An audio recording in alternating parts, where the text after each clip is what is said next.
கர்த்தருக்கு சோத்திரம். இன்றைய வேத வசனம் யோவேல் 2ஆம் அதிகாரம் 24ஆம் வசனம்.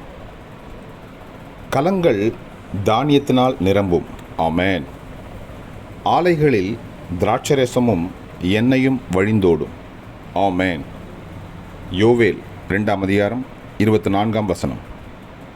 கலங்கள் தானியத்தினால் நிரம்பும், ஆலைகளில் திராட்சரசமும் எண்ணெயும் வழிந்தோடும். ஆமென். யோவேல் 2:24. கர்த்தர் உங்களை ஆசீர்வதிப்பாராக, உங்களோடு கூட இருப்பாராக. ஆமென்.